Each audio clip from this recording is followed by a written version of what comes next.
बारिश के 4 महीने व्यक्ति के पास में काम की कमी आ जाती है, तो उसे क्या करना चाहिए? तो कहा फिर उसे साधना करनी चाहिए। ध्यान, भजन, दान, भक्ति, श्रवण, कीर्तन, ध्यासन, ये सब करना चाहिए।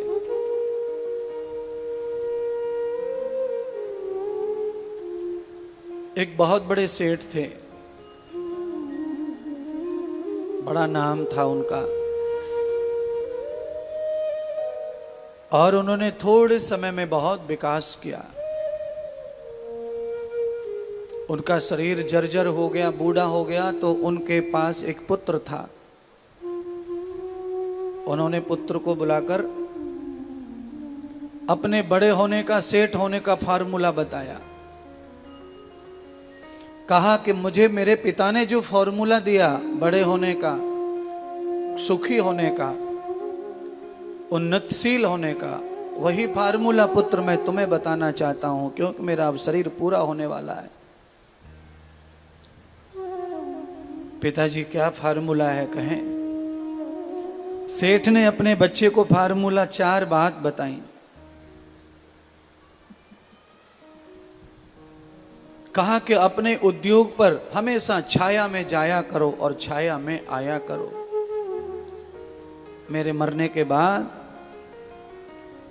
जो भी तुम उद्योग करते हो, मेरा जो धंधा पानी व्यापार है, छाया में जाना और छाया में आना, तो हमेशा तुम्हारा विकास होगा। पिताजी दूसरी बात तो कहा अपने घर की चारों ओर चमड़े का वार लगाना, दीवार लगाना, तुम्हारा विकास होगा, सुरक्षा होगी। पिताजी चौथा वचन तो कहा मीठा भोजन करना, स्वस्थ रहोगे, लंबी आयु रहोगे। पिताजी चौथा वचन तो कहा पत्नी को हमेशा बांध के रखना, पीटना।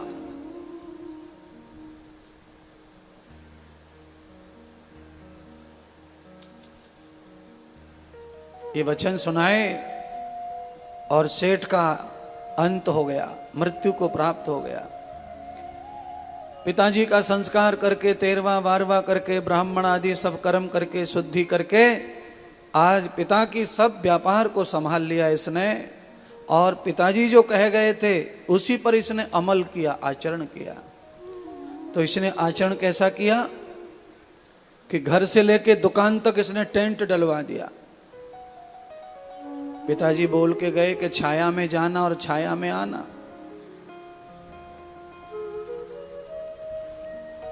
तो बैंक में जो बाप छोड़ गया था पैसे, उसमें से 30% पैसे टेंट में लग गए। पिताजी दूसरा नियम बता गए थे कि मीठा खाना भोजन, तो ये अब मिर्ची और नमक के साथ में शक्कर और गुड़ भी डालने लग गया सब्जी में, रोटी में, सब में मीठा। पूरे घर की चारों ओर शेर की, बाघ की चमड़ी खरीद खरीद के लाया और दीवार लगवा दी। 80% पैसा खत्म हो गया इसका, 20% बचा। इसने पत्नी को बांध के पीटना शुरू किया। तो पत्नी के मायके वाले आए कि भाई ये क्यों मार रहे हो, क्या मार रहे हो? तो उन्होंने FIR वगैरह कर दिया। जो 20% था वो भी निपट गया, सारा खेल खत्म हो गया। अब ये दरवाजे पर बैठ के रोवे, और वहां से एक महात्मा जा रहे थे जिनका नाम था इंद्रदेव महाराज।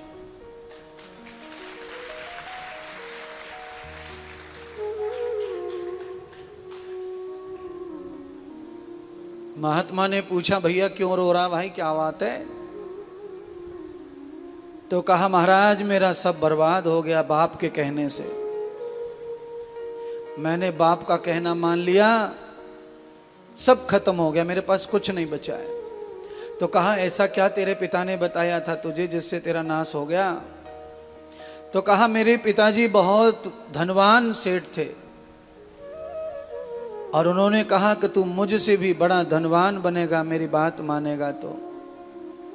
तो पिताजी ने 4 बात बताई, मैंने चारों मान ली। तो कहा कौन कौन सी बात?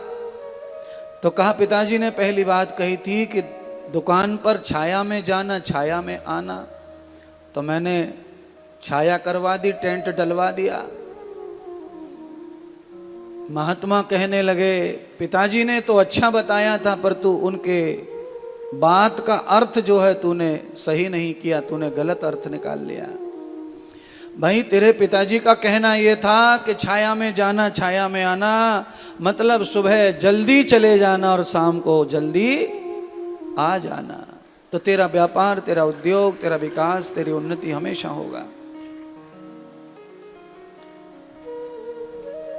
महाराज बड़ी गलती हो गई, पिताजी ने तो अच्छा बताया था पर मुझसे भूल हो गई। तो कहा दूसरा क्या दिया था वचन? दूसरा वचन पिताजी ने दिया था कि मीठा खाना। तो मैं तो हर चीज में गुड़ डाल के खाता हूं, तो सब कुछ बीमार हो गया, शरीर पूरा रोगी हो गया मेरा, मैं कुछ नहीं कर सकता। महात्मा ने कहा यहां भी तेरे पिता ने सही कहा था, भोजन मीठा ही खाना चाहिए, तूने यहां भी अर्थ गलत कर लिया। तो कहा गुरुदेव आप बताओ क्या अर्थ है? तो कहा मीठा भोजन करने का मतलब है ज्यादा भूख में खाने से भोजन मीठा लगता है, तो ज्यादा भूख लगे तो खाना, बिना भूख के कभी नहीं खाना, तो कभी बीमार नहीं पड़ोगे। ज्यादा भूख में रोटी कैसी लगती है? बासी रोटी कैसी लगती है? सूखी रोटी भी मीठी लगती है, कोई दोष दिखाई नहीं देता है। तीसरा नियम कहा घर के चारों ओर चमड़ी की दीवार लगाना। मैंने शेर और बाघ की चमड़ी खरीद के महंगी वाली लाके लगा दी, मैं तो बर्बाद हो गया, सब पैसे चले गए।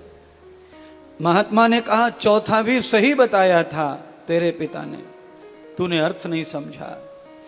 चमड़ी की दीवार लगाने का मतलब है कि अपने घर की रखवाली के लिए बड़ा सा कोई कुत्ता पालना, कोई बिल्ली पालना, कोई शेर पालना, कोई हाथी पालना, जिससे कि तेरे घर की रखवाली हो सके। चमड़ी का जानवर खाता है, रखवाली करता है। तीसरा पत्नी को बांध के रखना, पीटना। तो मैंने अपनी पत्नी को टाइम टू टाइम पीटा है, बांध कर। तो ससुराल वालों ने मेरे सब केस कर रखे, मैं जेल में जाके आया हूं, मैं बर्बाद हो चुका हूं। तो कहा चौथा नेम यही था। महात्मा ने कहा पत्नी को बांध के पीटने का मतलब ये नहीं है कि अपनी पत्नी को बांध कर पीटना। बांध के पत्नी को पीटने का मतलब यह है कि जो भी अपने सगे संबंधी है उनको हमेशा बांध के रखना, उससे कभी बिगाड़ना नहीं। ये है पत्नी को पीट के रखना। अरे तूने सब सारा अर्थ ही अर्थ अनर्थ कर दिया भाई।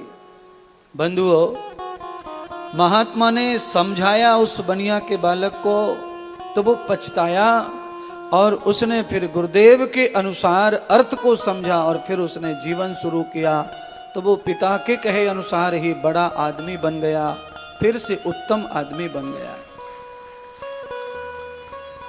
ऐसे ही मैं आपको बताना चाहता हूं, वैसे तो माता पिता सही बात ही बताते हैं, पर कभी कभी बात जो है समझ में नहीं आती है बच्चों के, तो उन बातों को नुकसान होने से पहले ही किसी महात्मा से भी सलाह ले लो, किसी महापुरुष की भी सलाह ले लो। गुरुदेव, हमारे माता पिता मुझे ये करने को कह रहे हैं, करूं या ना करूं? इतना भी पूछ लिया गुरु भगवान से, संत से, ज्ञानी से, तो माता पिता का वचन पूरा भी होगा और सफल भी होगा। कभी कभी माता पिता भी बालक को समझाने में कम पड़ जाते हैं।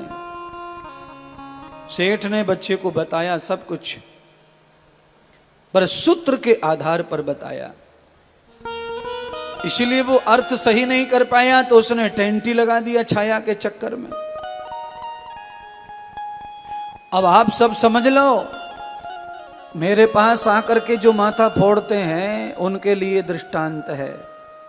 बहुत सारे लोग हैं जो मेरे चाहने वाले हैं और जो पहली बार मिलते हैं, कोई 2 बार मिलते हैं, और वो ये बात कहते हैं, महाराज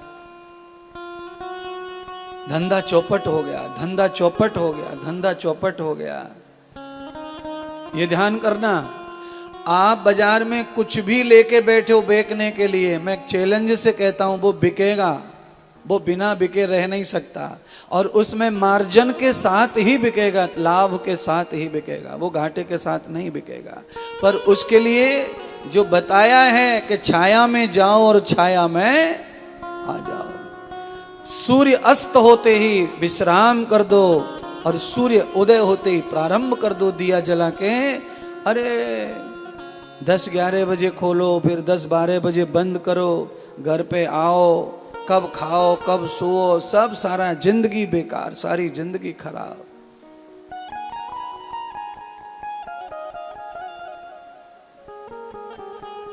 मित्र और रिश्तेदार, इनको बांध के रखो। आपका अपना आदमी अगर आपके पास से निकल गया और उसकी बुद्धि बिगड़ गई तो वो आपका बड़ा नुकसान कर सकता है, बड़ा खोट कर सकता है, बड़ा घाटा कर सकता है, इज्जत का नुकसान कर सकता है, आर्थिक नुकसान कर सकता है, आपके विवेक विकास में ब्रेक लगा सकता है, आपको मानसिक स्थिति से परेशान कर सकता है। इसीलिए महात्मा ने कहा कि पत्नी को बांध के रखो।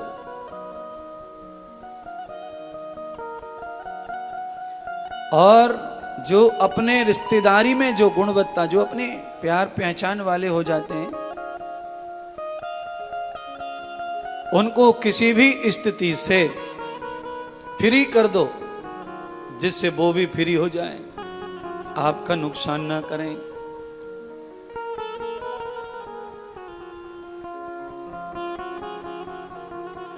जा, क्या कर लेगा, जा कर ले। इन शब्दों को बोल के अगर आपने छोड़ दिया और आप फ्री हो गए तो वो बहुत सारा नुकसान आपका करेगा। इसलिए उससे बांध के रखो। अगर वो आपसे छूट भी जाए, चला भी जाए तो जाए, पर उसे फ्री कर दो। फ्री कैसे कर दें? उसकी मन इच्छा क्या है वो पूरी कर दो। जब वो फ्री हो जाता है तब जाकर के आप अपने कार्यों को सिद्ध कर पाते हैं। आप ध्यान करिए, दाल की कटोरी में दाल के कण ज्यादा होते हैं और पत्थर के कण कम होते हैं। कभी कभी रोटी में रोटी आटा के कण ज्यादा होते हैं और रेत के कण कम होते हैं, पर फिर भी रोटी खाई नहीं जाती है। रोट थोड़ा भी करकस आ गया तो रेत आ गया तो। लाखों कणों को इकट्ठा करके एक रोटी बनती है। आटे के लाख कणों को इकट्ठा करके एक रोटी बनती है। आटे में कण होते छोटे छोटे, उन कणों को पानी से इकट्ठा करके फुला के रोटी बनाते हैं। और उसी कण में राई के दाने के बराबर कोई पत्थर पिस के चला जाए तो पूरी रोटी खाई नहीं जाती है। एक पत्थर आने पर दाल खाई नहीं जाती है। बस एक अड़चन जीवन में आती है तो लंबे समय तक वो अड़चन आपको तकलीफ करती है। इसीलिए हमेशा अपने माता पिता का जो कहा हुआ है उसे भी गुरुदेव के सामने ले जाओ और एक बार उनके सामने, नजर के सामने रखो। एक बार प्रस्तुत करो कि मम्मी ये कह रही, पापा ये कह रहे हैं, ये सब क्या करूं? माँ ये पढ़ने को बोलती है, पापा ये पढ़ने को बोलते हैं, क्या करूं? मम्मी ये नौकरी की बोलती, पापा ये बोलते, क्या करें? मम्मी कहती ये करो, मम्मी कहती वो करो, क्या करें? तो ये निर्णय, क्योंकि मम्मी पापा भी आपकी तरह कमजोर बुद्धि वाले ही हैं। उन्होंने जितना सीखा उतना बताया, पर माता पिता से भी ज्यादा किसी के पास है नॉलेज तो वो है आपके गुरु भगवान। उनके पास ले जाके अपनी बात रख दो कि मैं क्या करूं, मुझे क्या निर्णय करना है, ये बताया है। और ये बात रखी नहीं बनिया के छोरा ने तो बर्बाद हो गया। बर्बाद होके महात्मा ने जब देखा कि ये क्यों रो रहा है, महात्मा ने पूछा तब बताया तो समाधान हुआ। समाधान हुआ तो पटरी से उतरी हुई गाड़ी फिर पटरी पे आ गई, काम बन गया। यानी कि गाड़ी पटरी से उतर गई है, पटरी पर दोबारा आ सकती है, इतनी घबराहट लगने की जरूरत नहीं है। पर विद्वान के पास जाकर, सत्संग में जाकर, कथा में जाकर, देखिए कई सारे सवाल ऐसे हैं आपके जो आप पूछते भी नहीं है मुझको, और कथा में आते हैं और यही समाधान हो जाता है, हल हो जाता है, सवालों का जवाब मिल जाता है। आपके मन में चल रहा है वो घटर बटर, और आप बैठते हैं कथा में और समाधान होता चला जाता है। ट्रैक्टर खेत में जोतने के लिए आ जाए तो फिर ट्रैक्टर को ये बताना नहीं है कि तुम्हें ये जोतना है, वो जोतना है, वो जोतना है, बस खेत जोतना है तो वो सब जोत डालेगा, कुछ नहीं छोड़ेगा। जिस काम के लिए है वो काम वो करेगा। इसीलिए आमंत्रित किया है हमने ट्रैक्टर वाले को, कल्टीवेटर वाले को। हम क्यों आए सत्संग में? हमने सबने मिलकर ये कथा नियोजन क्यों किया है? इसीलिए किया है कि हमारा समाधान हो। हम समाधानी जीवन जी नहीं रहे हैं, हमारा जीवन का समाधान हो जाए। देखो इस कथा से कोई मुक्ति मांग रहा है, कोई पितरों का कल्याण मांग रहा है, कोई अपना कल्याण चाहता है, कोई भक्ति मांग रहा है। अलग अलग भाव से कथा हो रही है, तो ये सबके भाव अलग अलग हैं, पर भागवत का काम है सबके भाव को भरना, पूरा करना, सबकी इच्छा भरना, पूरा करना। ये तभी पूजनीय है। अगर इसमें एक आध आदमी का भाव पूरा हो और बाकी सब भाव फेल हो जाए तो कथा सुनेगा कौन, करवाएगा कौन?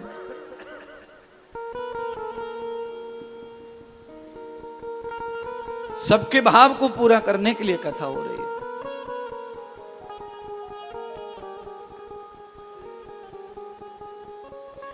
इसीलिए जीवन में अर्थ का अनर्थ हो गया तो जीवन व्यर्थ हो जाता है।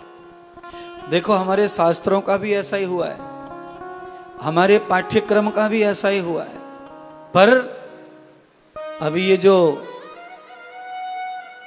बारिश का सत्र संसद का चल रहा है, इसमें नई शिक्षा पद्धति आई है, और नई शिक्षा पद्धति में महात्मा इंद्रदेव की मनोकामना मोदी जी ने पूरी कर दी है। मैं इतना खुश हूं कि कहो मत आप।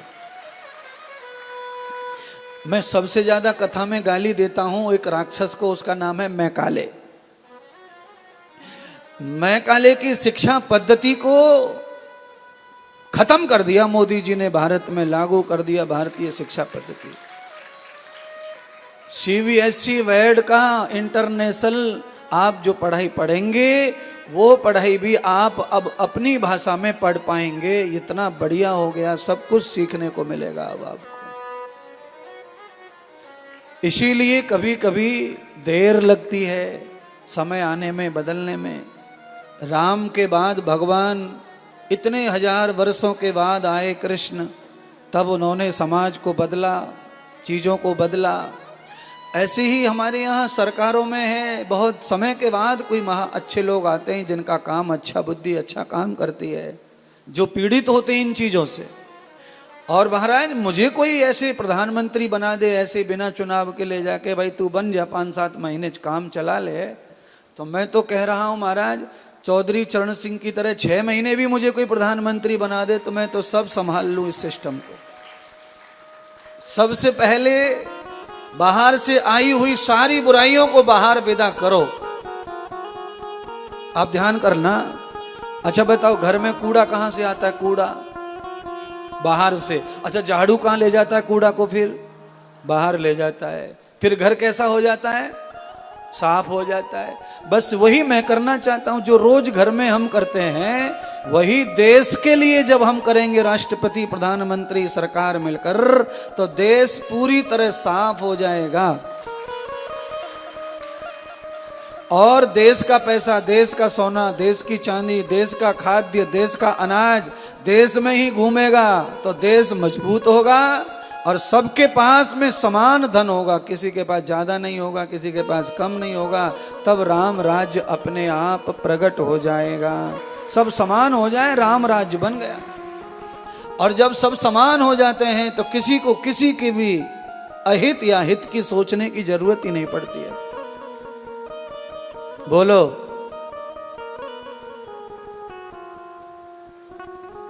जहां फसल पैदा नहीं होती वहां कोयला पैदा हो रहा है, वहां से कोयला मंगा लो और यहां आगरा से, अलीगढ़ से आलू भेज दो, खूब आलू खाएं, कचौड़ी खाएं वो, और हम कोयला से अपने फैक्ट्रियां चलाएं।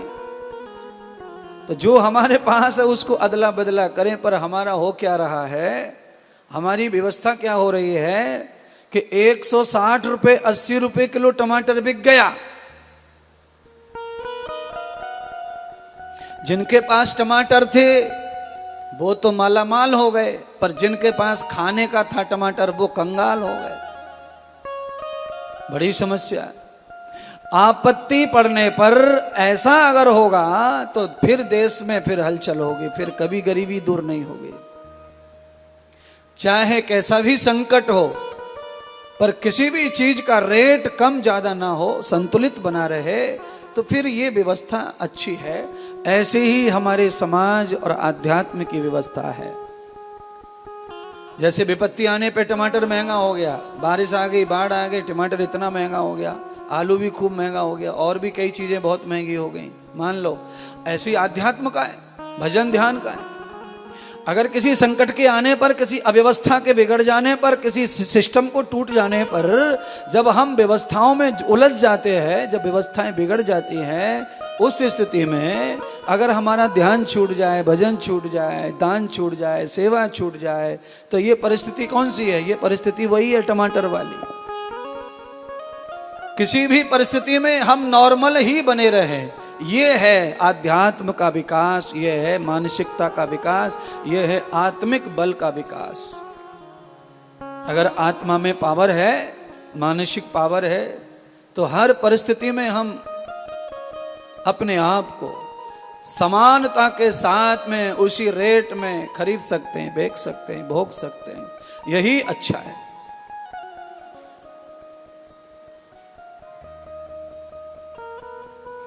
समय आएंगे जाएंगे, अर्थ ना बदले। अगर अर्थ नहीं बदले, अर्थ व्यवस्थित हुए, तो अर्थ से अनर्थ नहीं होता, अर्थ से परमार्थ होता है। इसीलिए वेदों में, दर्शनों में, उपनिषदों में जो अर्थ हैं, उनसे हमारा जीवन परमार्थ की ओर जाता है। भागवत का अर्थ सही हो जाए तो जीवन परमार्थ की ओर जाता है। भागवत में भी कई जगह अनर्थ जैसे अर्थ है महाराज, अगर वो अर्थ हमने सुने तो फिर हम अनर्थ में ही चले जाएंगे। आधा सनातन, आधा हिंदू कथा सुन के ही अनर्थ में चला जा रहा है, क्योंकि अर्थ ठीक नहीं हो पाया, कथा का व्याख्यान ठीक नहीं हुआ, तो मरीज को जो दवा मिली उस दवा के साइड इफेक्ट हो गए, सारी दवा उल्टी पड़ गई। और दवा तो सीधा काम करना चाहिए, उल्टा कैसे पड़ा? डॉक्टर के समझ में ठीक नहीं आया, बताते, कहते, देते। ऐसे ही व्याख्या करने वाला विद्वान भागवत की कथा की व्याख्या किस तरह कर रहा है, उससे श्रोता का उद्धार, पतन निश्चित होता है। जरूरी नहीं है कि सत्संग से तुम्हारा पतन नहीं होगा, खाली उत्थान होगा। सत्संग से पतन भी हो सकता है, नुकसान हो सकता है।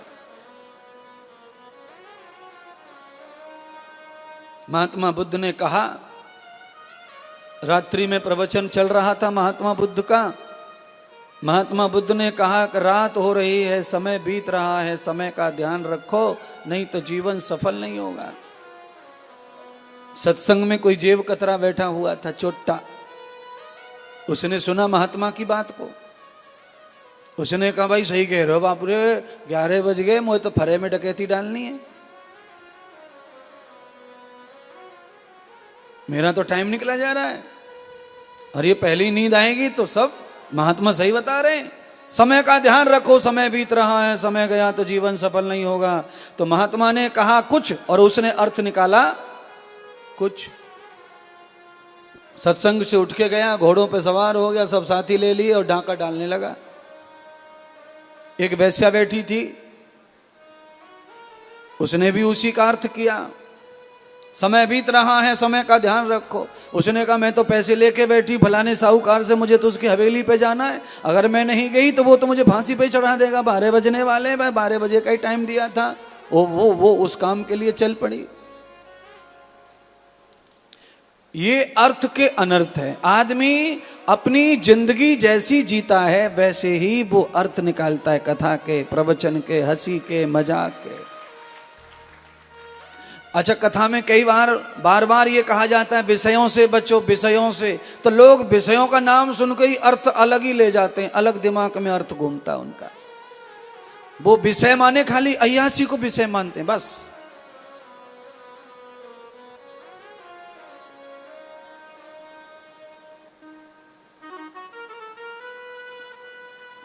एक विषय हो तो मैं चर्चा करूं तुमसे। रूप एक विषय है, श्रवण शब्द एक विषय है, गंध एक विषय है, स्पर्श एक विषय है, रस स्वाद एक विषय है। अब इसमें अय्यासी का कहां नंबर आया है? विषय का अर्थ है जीव का अलग विषय है, जीव अलग चीजों में मचलती है, आंखें अलग मचलती हैं, कान अलग मचलते हैं, चमड़ी अलग मचलती है, नाक अलग मचलती है। अच्छा बोलो, आपकी नाक को चूहा मर जाए उसकी बांस पसंद है या नहीं है? बताओ क्यों पसंद नहीं, क्या बात है, क्या बुराई है उसमें? अच्छा बोलो, आपके हाथ में देसी गुलाब दे दिया जाए तो नाक को पसंद आएगा कि नहीं? आ जाएगा। तो ये नाक का विषय है गंध सुगंध। चमड़ी का विषय स्पर्श है। ये एक ही विषय ऐसा है जो एक विषय के ऊपर ही सब लोग अपना टेक लेते हैं खोपड़ी को, कि व्याख्यान में व्यास जी कह रहे हैं कि विषय भोगों से मन को हटाओ। ना, विषय भोगों से मन को हटाने का ना बोल रहे व्यास जी, साधु महात्मा विषय भोगों से मन को हटाने का ना बोल रहे। महात्मा ये कह रहे हैं अनुकूल भोगों को भोगो और प्रतिकूल भोगों का त्याग कर दो। अनुकूल लो, जो अनुकूल है, जो तुम्हारी उन्नति में बाधक नहीं है, तुम्हारे विकास में बाधक नहीं है, तुम्हारे परमार्थ में बाधक नहीं है, तुम्हारे सामाजिक कृत्यों में बाधक नहीं है, वो सारे सुख लो। और जो तुम्हारे बाधक हैं उनको त्यागो। विषय सब बुरे विषय नहीं है। रूप बोलो, अरे कोई सुंदर अनमोल रूप आंखों को दिखे तो आंखें खुश हो जाती हैं। अच्छी बात कानों में जाए कान खुश हो जाते हैं। सुगंध जावे नाक में नाक खुश हो जाती है। जीवा को अच्छा स्वाद दे दो, जीव अच्छा खुश हो जाती है। आप समझ लो जो समझना है, पर बात यह है कि बस एक विषय, एक बात के अनेक अर्थ होते हैं, सब अर्थों को निकालेंगे तब अर्थ आएगा समझ में। एक बात का एक ही अर्थ निकालेंगे तो व्यर्थ हो सकता है।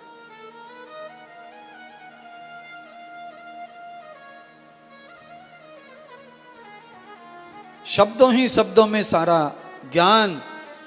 महात्मा ने बनिया के बालक को दे दिया, उसका उद्धार हो गया। वो पुनः अपने पिता के वचनों को पाल के ही बड़ा आदमी बन गया। वचन दादा दादी पिता माता सबके हमारे लिए हितकारक होते हैं, पर ये वचनों को तब भी एक ज्ञानी महात्मा के पास जाकर के पुनरावृत्ति कर लेना चाहिए उसकी, उससे लाभ प्राप्त होता है। और मैं हमेशा क्या करता हूं, देखो मैं क्या करता हूं, किसी भी आदमी को रास्ता पूछो किसी भी आदमी को तो पूछो, और उसने बताया उसके बाद भी दूसरे आदमी को भी वही रास्ता पूछो। मैं वही करता हूं हमेशा, आप भी वही करो। एक ही रास्ता दो लोगों से पूछो, एक ही चौराहे पर खड़े होकर के। एक से पूछ लिया, उसने सही बता दिया, 10 मीटर आगे बढ़ो, फिर पूछो किसी से। वही जब तक बात डबल ना सपोर्ट में आ जाए तब तक उस रास्ते पे नहीं चलना चाहिए। क्यों? जिसने सही बताया है क्या पता वो सुना सुनाया बता रहा हो, दूसरे वाले ने जो बताया है वो दिखा दिखाया बता रहा हो। पर जो दिखा हुआ होता है वो परफेक्ट होता है, जो सुना हुआ होता है वो अनफिट होता है, वो परफेक्ट होगा नहीं होगा। दोनों संशय रहते उसमें। इसीलिए सुनी हुई बात से कभी भला हो सकता है, कभी झगड़ा हो सकता है।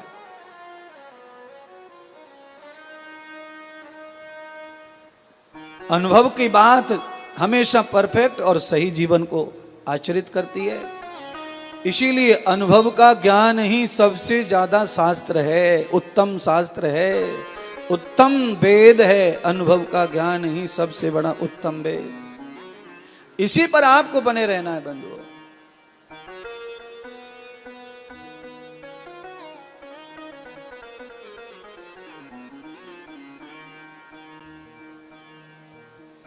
एक पंक्ति गुनगुना लो, आपका मन है मैं समझ रहा हूं। और पंक्ति कैसी है? आप सबकी पंक्ति है। जब मैं गाऊंगा लाइन को तब सब गाने लगेंगे साथ में। क्या है भजन? हाँ, आइए श्री राधा जी के चरणों में ही चलेंगे, वहीं पर ही सुख मिलेगा और कहीं सुख मिलने वाला नहीं है। राधे तेरे चरणों की, श्यामा तेरे चरणों की, रज धूली जो मिल जाए, राधे तेरे चरणों की, श्यामा तेरे चरणों की, रज धूल जो मिल जाए, श्यामा तेरे चरणों की, राधे तेरे चरणों की।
दिन रात बरसती है, सुनते हैं तेरी रहमत, दिन रात बरसती है। सुनते हैं तेरी रहमत, दिन रात बरसती है। एक बूंद जो मिल जाए, एक बूंद जो मिल जाए,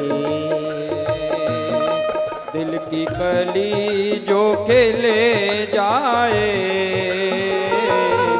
राधे तेरे चरणों की, श्यामा तेरे चरणों की, रज धूल जो मिल जाए, सच कहता हूँ मेरी, सच कहता हूँ मेरी, किस्मत ही चमक जाए, राधे तेरे चरणों की, श्यामा तेरे चरणों की।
इसे समझाऊं, जय हो।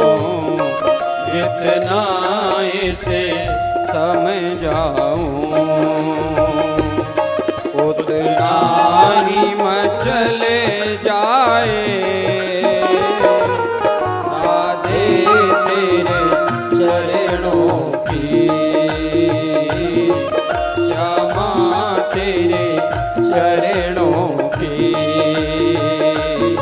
ब्रज धूल जो मिल जाए राधे तेरे चरणों की, श्यामा तेरे चरणों की।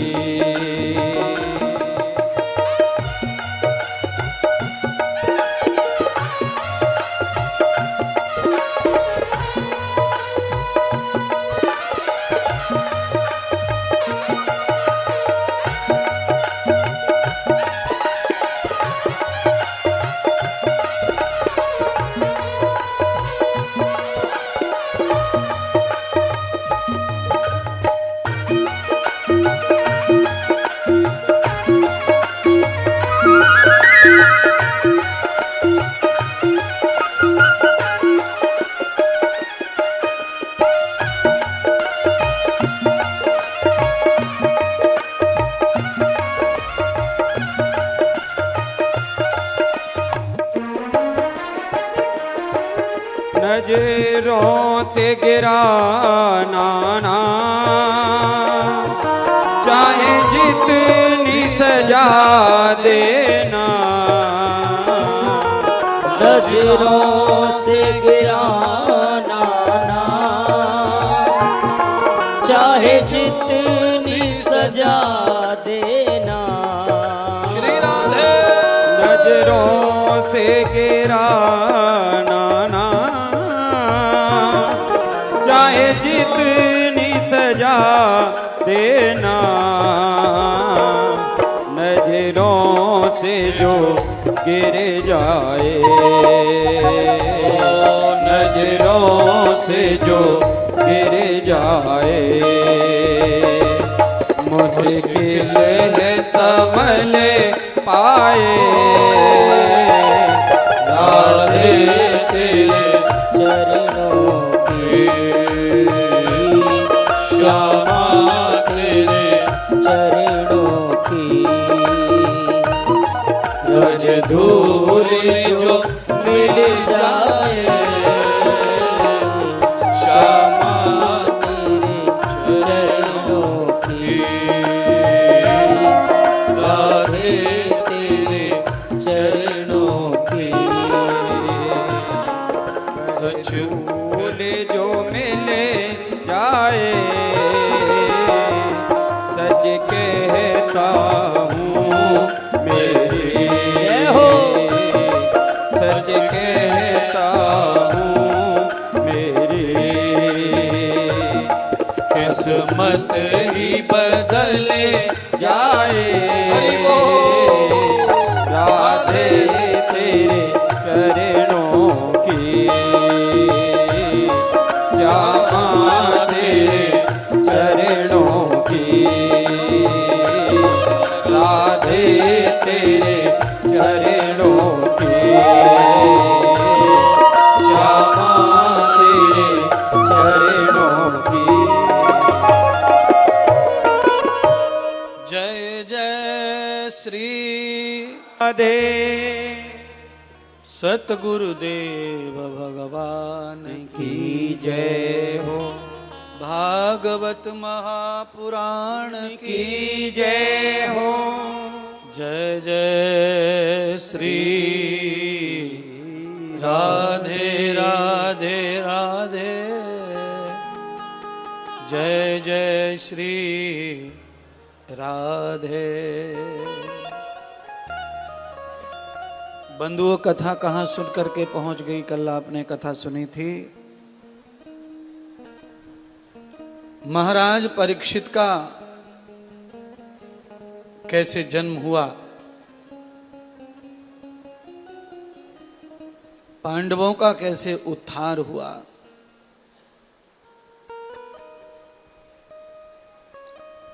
विदुर जी ने गांधारी, धृतराष्ट्र, कुंती और संजय, इतने लोगों का उद्धार किया। विदुर जी ने, कुंती भी चली गई थी उनके साथ।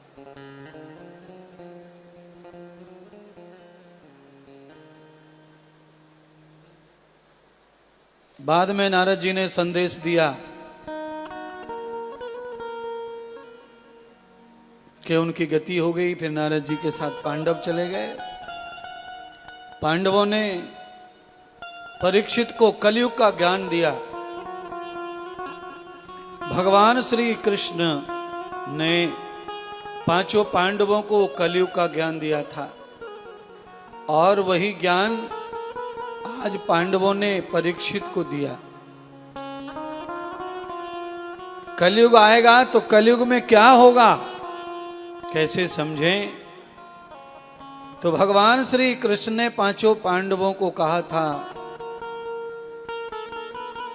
पांडवों ने पूछा था, प्रभु आप कह रहे हैं कि कलयुग आने वाला है, कि अब कलयुग आएगा, उससे पहले ही तुम राज्य का त्याग कर दो जिससे तुम कलयुग के अपराधों में ना पड़ो।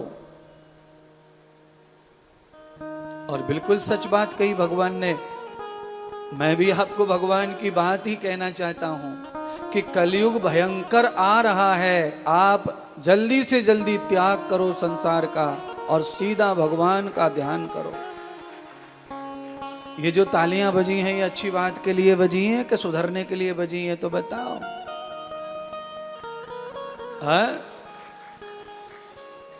हम कैसे समझें कि पांडव कहने लगे? हम समझें कैसे कि कलयुग आएगा? तो कैसे समझें कि कैसा लगेगा कलयुग में, क्या होगा? तो भगवान कृष्ण ने कहा बताने से फायदा नहीं है, इनको दिखाई देते हैं। पांचों पांडवों को भगवान ने जंगल की ओर भेज दिया और कहा जाओ, जंगल में जाओ और सीधे चले जाओ। आगे 5 रास्ते आएंगे, उन 5 रास्तों पे पांचों भाई बढ़ जाना।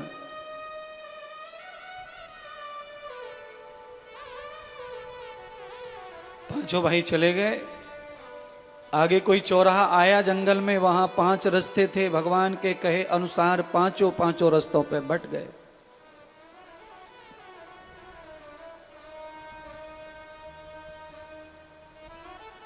धर्मराज युधिष्ठिर, भीम, अर्जुन, नकुल और सहदेव, पांचों ने पांचों रास्तों पे अलग अलग चीजों का दर्शन किया।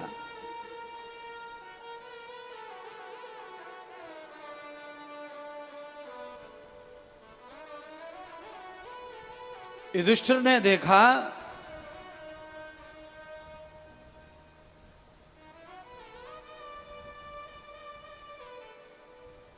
कि एक पक्षी जो बहुत सुंदर कलर का है, सफेद है,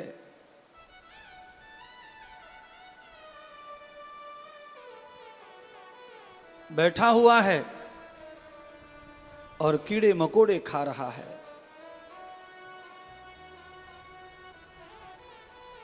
भीम ने देखा अपने रास्ते पर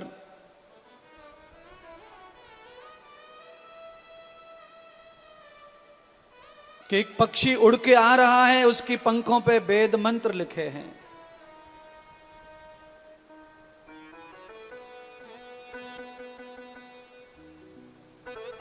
अर्जुन ने देखा कि 7 कुआं हैं, 6 कुआं पानी से भरे हैं और 1 कुआं सूखा, बीच में सूखा पड़ा है। निकुल ने देखा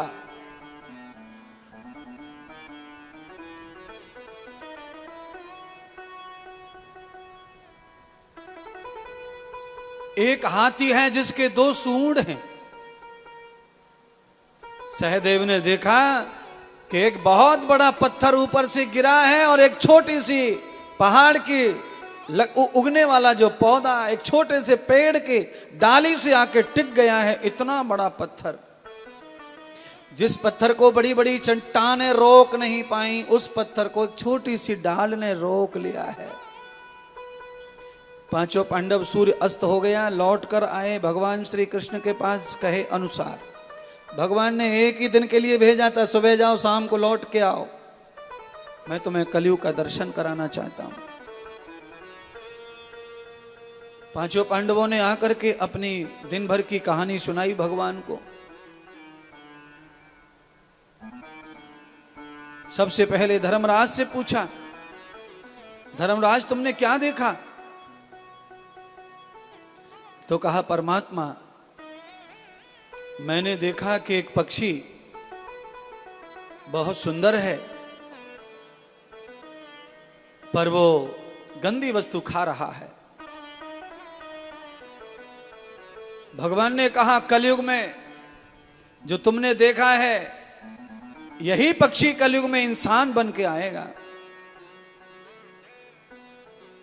राजा होगा, महाराजा होगा, देखने में सुंदर होगा, शडोल होगा,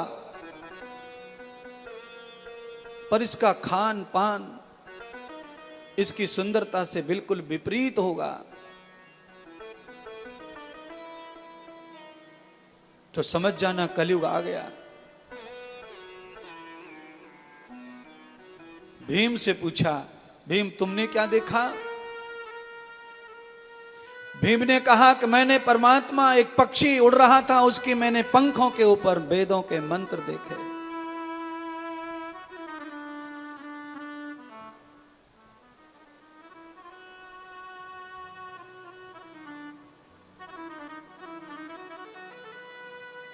कलयुग में यही होगा। ये पक्षी अपनी पंखों के ऊपर जिस प्रकार से तुम्हें मंत्र दिख रहे थे, ऐसे ही कलयुग में लोग अपने ज्ञान को समाज के ऊपर थोपने की कोशिश करेंगे।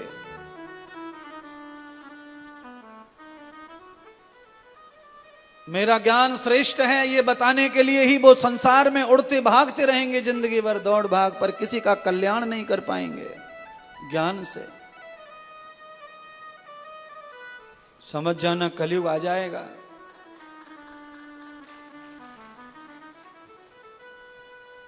अर्जुन से पूछा तुमने क्या देखा? मैंने कहा महाराज मैंने 7 कुआं देखे, एक कुआं खाली और 6 भरे हुए।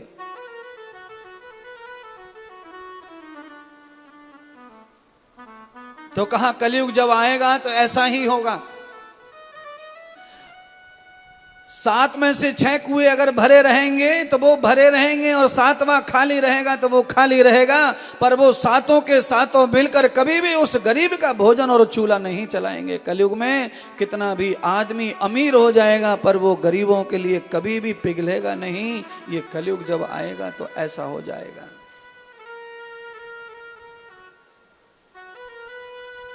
अमीर अमीर हो जाएगा, अमीर में दयालुता नहीं बचेगी, अमीर में करुणा नहीं बचेगी, अमीर गरीबों को प्रसाद नहीं करेगा, अपनी अय्यासियों में उड़ाएगा, अपनी बेटी के ब्याह में 10 करोड़ 100 करोड़ खर्च करेगा, पर गरीब के चूल्हे को कभी नहीं देखेगा। हमेशा कुआं खोदेंगे दूसरों के लिए। नकुल से पूछा तुमने क्या देखा? भगवान मैंने देखा कि एक हाथी के 2 सूंड। तो भगवान कहने लगे जब कलयुग आएगा तो आदमी जो बोलेगा वो कभी नहीं करेगा, और जो करेगा वो कभी बोलेगा नहीं। आदमी 2 मुखी रहेगा कलयुग में, 1 मुखी नहीं रहेगा। जो बोल रहा है वो करेगा नहीं। इसलिए कलयुग में क्या होता है आप सब जानते हैं। तीसरा, तुमने क्या देखा? सहदेव महाराज मैंने देखा एक बड़ा सा पहाड़ गिर गया और अनेक पहाड़ों ने उसे रोकने की कोशिश की, पर वो पहाड़ का पत्थर रुका नहीं, और एक छोटे से पेड़ की डाली से वो पत्थर आके रुक गया। भगवान कृष्ण कहते हैं सहदेव ये बड़ी से बड़ी चट्टानें जिस पत्थर को रोक नहीं पाई, उस पत्थर को छोटी सी टहनी ने रोक लिया। कलयुग में यही होगा। बड़े से बड़े संकट, बड़े से बड़े पावरफुल लोग रोक नहीं पाएंगे, और उसे कलयुग में केवल हरि का नाम ही रोक पाएगा। कलयुग में ये होगा। इसीलिए गोस्वामी तुलसीदास भी लिखते हैं, कलयुग केवल नाम आधारा, सुमिर सुमिर नर उतरऊं। राम का नाम छोटा सा ही कलयुग में हमारी बड़े से बड़ी विपताओं से मुक्त करेगा महाराज। इसीलिए बंधुओं, पांचों पांडवों ने यही बात परीक्षित को भी बताई। और आचरणहीनो न पुनंत वेदः, पांडवों ने आचरण किया, कलयुग नहीं आया उनकी लाइफ में, पहले ही उनका कल्याण हो गया। अब परीक्षित उस बात का आचरण करेंगे कि नहीं करेंगे, ये तो कथा बताएगी। परीक्षित महाराज ने पांडवों की कलयुग का जो दर्शन कराया था उसका आचरण नहीं किया। परीक्षित हरि भजन नहीं करते थे। पांडव समझा के गए थे, सिखा के गए थे कि त्रिकाल संध्या यज्ञ करना, प्रजाजनों को खिला के खाना, प्रजा सो जाए तब सोना, राजा का यही धर्म है। पर परीक्षित ने जो कुछ करना था किया, पर सारी आज्ञा नहीं मानी। परीक्षित का जल्दी सामना हुआ कलयुग से। आप ध्यान करना, माता पिता की संपत्ति का जो बालक भोग करता है उसका सामना कलयुग से जल्दी होगा। आप में से कोई भी बालक बैठे होंगे या आपके बालक बैठे होंगे, आप सब निर्णय निकाल लो अंदर ही अंदर। जो बालक माता पिता की कमाई का भोग करता है, मौज मस्ती करता है, उसकी लाइफ में कलयुग शीघ्र अति शीघ्र आता है। कलयुग आने का मतलब है बुराई आना, लड़ाई आना, झगड़ा आना, दारू आना, हिंसा आना, गंदगी आना, चरित्रहीनता आना और बुरी बात आना, ये सब कलयुग है। माता पिता की कमाई का जो इस प्रकार भोग करेगा उसके जीवन में कलयुग का आगमन होगा। राजा परीक्षित ने माता पिता के राज्य को भोगा और भोगा तो कलयुग का सामना हुआ।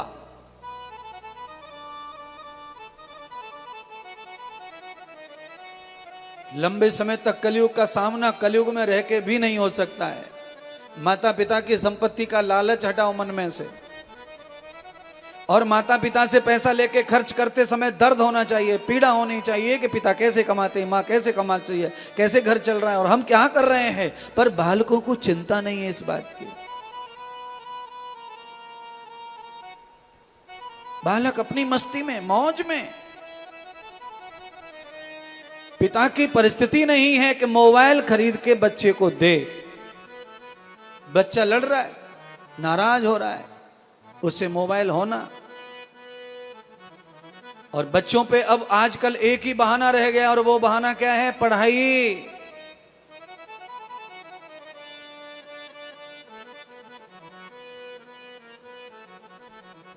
पुराने जमाने में पढ़ाई कैसे होती थी मालूम है? मेरे जमाने में, ज्यादा पुराना नहीं है, मेरी पढ़ाई का जमाना 35 साल पहले, 35 साल पहले पढ़ाई, पहले सबके पास किताब भी मौजूद नहीं थी, भाग्य नहीं था किताब खरीदने का, ताकत नहीं थी किताब खरीदने की। मोहल्ले में कोई एक आदमी भी किताब खरीदता, कोई एक विद्यार्थी, उस अकेले विद्यार्थी की किताब से आधा मोहल्ला पढ़ाई कर लेता था, आधा मोहल्ला। और उसकी पुरानी किताब एडवांस में बुकिंग हो जाती थी, भाई अगली साल हमें देना किताब, अगली साल हमें देना, आधे रेट में, आधे रेट में, आधे रेट में। वो किताब आधे रेट में 100 साल तक बिकती रहती, बिकती रहती, बिकती रहती। लोग उससे पढ़ते रहते, पढ़ते रहते, पढ़ते रहते। उससे क्या होता है? उससे ये होता है, उससे प्यार रहता है, उससे विद्या जिंदा रहती है, उससे फार्मूले जिंदा रहते हैं, उससे आपस का मेलपन जिंदा रहता है और सिस्टम जिंदा रहता है, आपस का लगाव जिंदा रहता है। अच्छा, आज किसी से किसी को लगाव क्यों नहीं है? क्योंकि किसी से किसी को किताब लेनी नहीं है, किसी को किसी से नोट लेना नहीं है, किसी से किसी को पेन लेना नहीं है, किसी से किसी को कुछ लेना नहीं है, सब कुछ भरपूर है। क्योंकि एडमिशन के बाद क्लास में आने के समय टीचर सब कुछ चेक करते हैं बच्चे का, क्या नहीं है, क्या नहीं है, क्या नहीं है, क्या नहीं है, क्या नहीं है, क्या नहीं है। और आप जानते हैं, स्कूल शिक्षा नहीं, स्कूल केवल धंधाखोरी कर रहे हैं, बिजनेस कर रहे हैं, व्यापार कर रहे हैं। ड्रेस भी स्कूल देगा, किताब भी स्कूल देगा, पेन भी स्कूल देगा, रोटी का डिब्बा भी स्कूल देगा, पानी की बोतल भी स्कूल देगा, सब कुछ स्कूल देगा और सब में से 25% लेगा।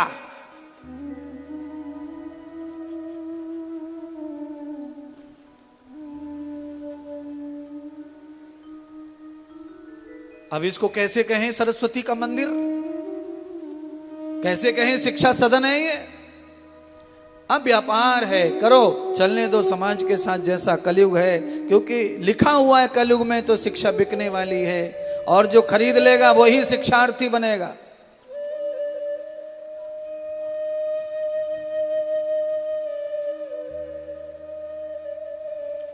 आज भी बिना पैसे के पढ़ाई हो सकती है, नंबर 1 A1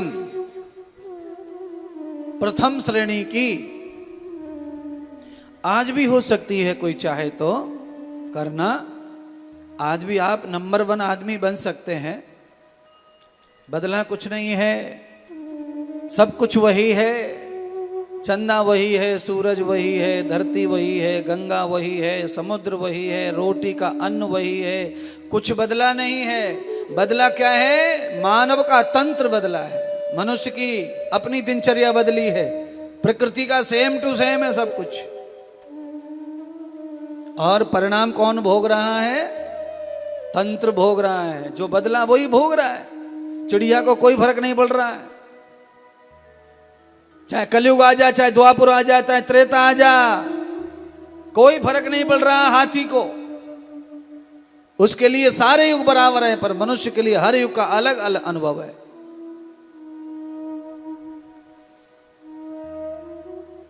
परीक्षित जी का सामना कलयुग से हुआ तो युद्ध हुआ, युद्ध में कलयुग परास्त हुआ। कलयुग चालाक होता है, कलयुग ने माफी मांग ली, पैर पकड़ लिए और कहा कि मुझसे गलती हो गई, आपके राज्य में आया, पर मैं अब आ गया हूं तो मुझे रहने के लिए कहीं जगह दे दो। मैं कोई उधम नहीं करूंगा, मैं कोई हिंसा नहीं करूंगा। राजा परीक्षित की बुद्धि दूषित हो गई थी कलयुग का स्पर्श होने से। राजा ने 4 जगह बताई कलयुग को रहने के लिए। सबसे बुरी जगह है मदिरा, दारू में। और आप ध्यान कर लेना भाई साहब, जहां दारू खुल के पी जाती है वहां कलयुग भी खुल के तांडव कर रहा है। जहां दारू पीने में शर्म और संकोच, लाज शर्म है दारू पीने में, वहां अभी कलयुग आधा ही आया, आधा बाकी आना। और वो भारत की धरती है, यहां आधा कलयुग आया, आधा भी नहीं आया है। पर जहां दारू तांडव कर रही है खुल के, वहां पूरा आ चुका है।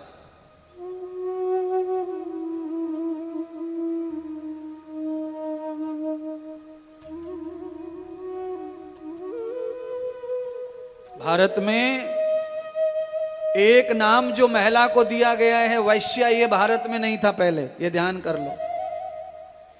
ये शब्द महिला को किसने दिया है? वैश्या शब्द का कहां से जन्म हुआ? अंग्रेजों के जन्म हुआ, अंग्रेजों के काल से। यानी बहुत लंबा नहीं है ये धर्म। भारत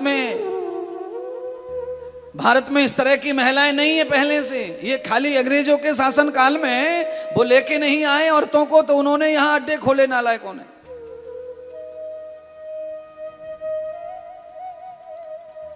उससे पहले सब नहीं है। उसके बाद में अंग्रेजों के काल में ही भारत के बड़े बड़े ठाकुर, बड़े बड़े छत्री, बड़े बड़े सेठ साहूकार इनके अधीन हो गए, शौकीन हो गए अंग्रेजों के साथ में। फिर ये सारी परंपराएं इनमें आ गई, राजा महाराजाओं में।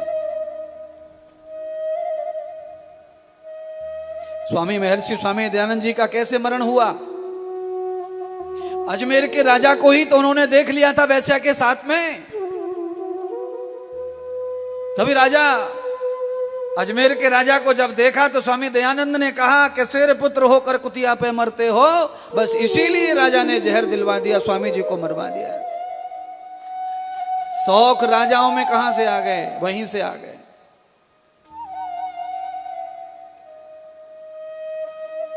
यस्त्र पूज्यन्ते नारी रमन्ते तत्र देवता का देश है भारत देश। यहां सीता गार्गी जैसी महिलाओं का जन्म हुआ है। यहां जगह नहीं रही पहले कभी इस तरह की, पर अब ये सारी चीजें हैं क्योंकि कोई छोड़ गया तो है। भारत में चाय नहीं थी, चाय छोड़ गया, कोई दारू नहीं थी, दारू छोड़ गया, ये नहीं था, तंत्र खराब, औरतों का नाम खराब नहीं था, ये सब छोड़ गए, आ गए, छोड़ गए, चले गए, पर ये कोई बात नहीं है।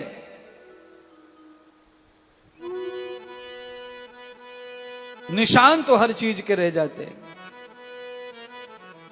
आंधी आती है, निशान छोड़ जाती है, बारिश आती है, निशान छोड़ जाती है, बहू आती है, निशान छोड़ जाती है, बेटी जाती है, निशान छोड़ जाती है। ये सारी चीजें निशान छोड़ती हैं। तो अंग्रेज भी निशान छोड़ गए, और मुगल भी निशान छोड़ गए, और यहूदी भी निशान छोड़ गए, और पारसी भी निशान छोड़ गए। इतनी संस्कृतियां तो मुझे पता है अभी अभी 3000 वर्ष की।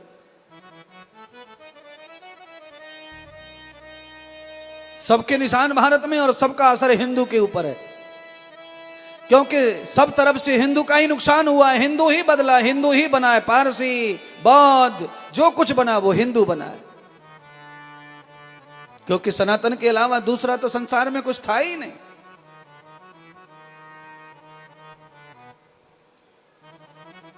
राजा परीक्षित 4 जगह बास करा दिए कलयुग का। हिंसा में, मदरा में, जुआ में, और चरित्र बेचने वाली महिला में, और स्वर्ण में 5 जगह कर दिया। अब तो कलयुग हंसे तो हंसे, हंसे तो हंसे महाराज। राजा, तुमने बड़ी भूल कर दी मुझे माफ करके, और रहने को जगह दे करके। अब मैं तुम्हें छोड़ूंगा नहीं, बदला लूंगा तुमसे, तुमने मुझे बहुत मारा पीटा है। राजा महल में पहुंचते उससे पहले ही कलयुग जाकर महल में बैठ गया।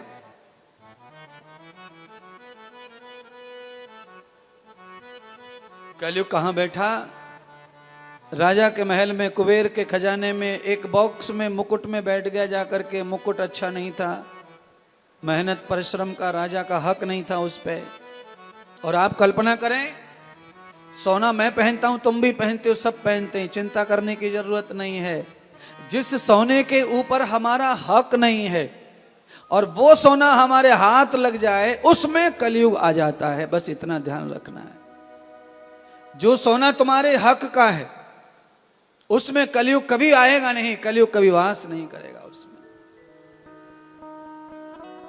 इसीलिए कभी भी पति के पैसे चुराकर सोना ना खरीदें, कभी पैसा से सोना ना बनाएं। महिलाओं की गंदी आदत है ये। वो थोड़ा थोड़ा कोर्चा करती हैं, हालांकि वो घर ही बना रही है, घर ही बचा रही है, पर है तो चोरी वो। जब वो 500 रुपए तुमने खर्चे से बचाए, कुछ भी किया, पेट काटा, जो किया, पर पति को नहीं बताया, ये गलत है। कमाई पति की है, तुम्हारा हक पति पर पूरा है, पर पति से कोई भी चीज छुपा के करना क्यों करना, किस लिए करना? बस इस सोने में कलयुग आता है। इसीलिए महिलाओं के नथली कुंडल खोते ही रहते, रोती रहती है महिला, रोती रहती है हमेशा। ये खो गया, वो खो गया, ये खो गया, वो खो गया। क्यों नहीं खोएगा? 4 साल से लगातार पति के 500 खो रहे हैं। शनिवार रविवार को वो रोता फिर रहा है, भाई 500 रखे थे कहाँ गए, 1100 रखे थे कहाँ गए, 1400 में से 3 ही दिख रहे हैं, ये गए किधर? कम कैसे हो रहे हैं रात और दिन? तो जैसे पति ढूंढता जरूर है पर रोता नहीं है, पर तुम्हारा कुंडल खोएगा तो औरत रोए बगैर ना रह सके। औरत का धर्म ही है, कुछ भी खोया तो रोती है वो सबसे पहले, चाहे मिले चाहे ना मिले। एक बड़ी सेठानी का खो गया था, पहली कथा में 5-6 महीने पहले कथा हुई थी। दुनिया भर को माल, पर बस औरत की जाति जो ठहरी। किसी ने चैन मार दी आरती में, अब रोवे सो रोवे, सेठानी टकरावे, हाय हाय करे। और मैंने कहा इतना बड़ा एम्पायर, इतनी बड़ी दुनिया, नौकर चाकर है, काहे के लिए रो रही है, मर रही है 50,000 रुपए के लिए? पर ना, महिला का स्वभाव है, धर्म है कि उसकी वस्तु से उसे लगाव है, और पुरुष का धर्म है कि उसकी वस्तु से उसे लगाव है। बस इतना है कि पुरुष दुखी होता है, थोड़ा रोता धोता नहीं है, महिला दुखी होती है तो आंसू भी दिखाई दे जाते हैं। महिला को वस्तु से लगाव ज्यादा होता है, पुरुष को वस्तु से लगाव कम होता है। महिला दिन भर कटोरी थाली चम्मचन्नी टटोरती रहे और पुरुष खा के सरकाए के चले हो जाए। बताओ तो सही, पुरुष खाकर क्या करता है चम्मच कटोरी का? अच्छा, महिला क्या करती है? दिन भर समेटती रहे, पति के पास में से उठा के वहां रखेगी, वहां से फिर मोरी पे धोवेगी, फिर धो करके फिर कहीं और रखेगी, फिर सुखाएगी, फिर वहां जमा करेगी, रात वाले फिर खानो फिर वहां पे लगाएगी, सेटिंग करेगी। बस दिन भर कटोरी चम्मच कटोरी चम्मच कटोरी चम्मच। अरे माँ क्या हो गया? मैंने तो सवेरे 11 धरी के चम्मच, अब तो यहाँ 9 ही दिख रही है। हाय राम, बताओ 7 रुपए की चम्मच पे बीपी हाई है जावे या औरत को। इसीलिए औरत को गृहिणी कहा गया है। घर की रखवाली औरत से ज्यादा कोई कर सकता नहीं है। हाँ महाराज, जिनके घर में अम्मा हो सास हो उन्हें तो घी पिलाओ, जिंदा ज्यादा रखो, ये पक्की रखवाली करने वाली हो। मैं दादी अम्मा, इनको घी पिलाया करो, सास इनको और अम्मन को। बाबा मरे तो मर जान दो, ये काऊ काम को ना रहे वे। दादी ये कस के पकड़ के रखो। दादी अगर घर में है तो मैं आपको बताना चाह रहा हूं, आप सोशल मीडिया पे देख लो, बड़े से बड़े कोई कंपनी हो डाकुओं की, वो भी काम ना कर सके, दादी जिंदा है जब तक घर में घुस ना सके। महाराज कोई क्या बोलते हैं, बेटे से ज्यादा पोता प्यारा होता है और मूद से ज्यादा ब्याज प्यारी होवे। तो दादी को ब्याज प्यारी है, दादी को पोता नातड़ुओं का घर उजड़ता हुआ नहीं अच्छा लगे, बसता हुआ बढ़ता हुआ अच्छा लगे। इसीलिए हे दादियों, हे सासों, हे अम्माओं, आशीर्वाद दो, दक्षिणा भेज दो, तुम्हें जिंदा रखने को कथा सुना रहा हूं।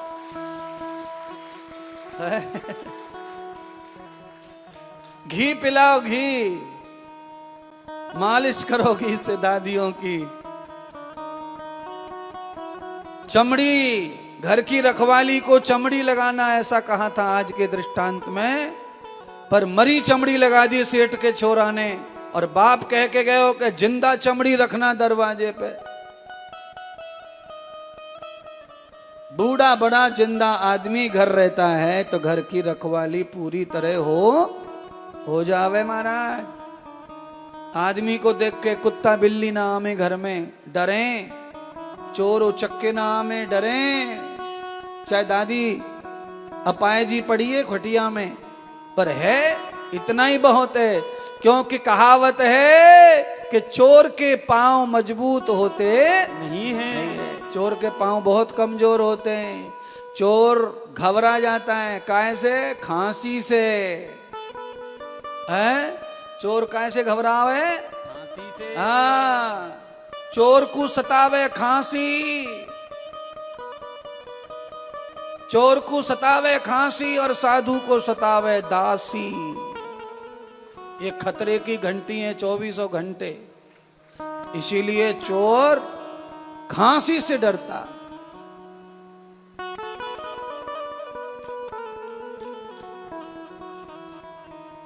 दासी, राजा महाराजा और रानी महारानियों के दासी ठीक है, पर महात्माओं को दासी की कोई जरूरत नहीं।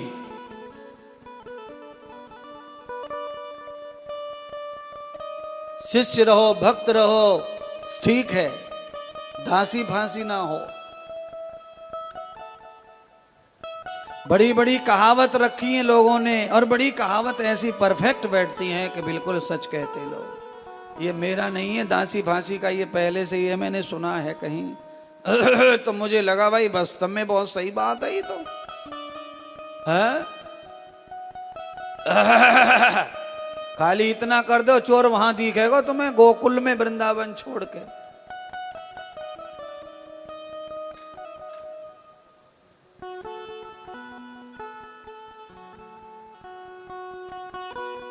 चोर को बड़ा खटका है आवाज का। परीक्षित लौट कर आए घर पर, अपने पूर्वजों का दिया ज्ञान बिसरा दिया। मैंने कहा ना, परीक्षित ने आचरण नहीं किया था, धर्मराज के उपदेश का। सीधा पहुंचा कुबेर के खजाने में। पहले माल देखा, मुकुट देखा, सोना हीरे मोती देखे भरे पड़े हैं। एक बक्सा पे ताला लटक रहा था तो उसने कहा ताला तोड़ो, इसमें क्या है। जैसी ताला तोड़ा उसमें बहुत सुंदर मुकुट रखा हीरे मोती का। धारण कर लिया राजा ने। राजा के सिर में कलयुग प्रवेश कर गया। उसी मुकुट में बैठ गया कलेश। इसीलिए चोरी की संपत्ति, छल की संपत्ति, बिना पुरुषार्थ की संपत्ति कभी आपको सुखी नहीं कर सकती। ध्यान करना, इतने बड़े बड़े धनवान पैसे वाले दुनिया में पड़े, पर इनके यहां जो मेहनत का पैसा है वही इनके काम आता है। बाकी ये सारा पैसा इनका यूं ही इलेक्ट्रिक ट्रांसफर होता रहता है, घूमता रहता है, घूमता रहता है, काम नहीं आता किसी के भी। जो मेहनत का है वही काम आएगा। 4 रोटी खानी है सुबह शाम, 2 कपड़े पहन रहे हैं, चैन से रहोगे। 4 बंगले, 4 गाड़ी, बेचैन रहोगे। महात्मा बुद्ध यही कह रहे हैं अपने शिष्यों से कि जिनको चैन चाहिए वो 4 रोटी 2 कपड़े की इच्छा रखो, और जो बेचैन रहना चाहते हैं वो 2 बंगले, 4 बंगले, 4 गाड़ी की इच्छा रखो। जो 4 गाड़ी वाले हैं वो बेचैन, और जो 2 रोटी 2 कपड़े वाले वो चैन।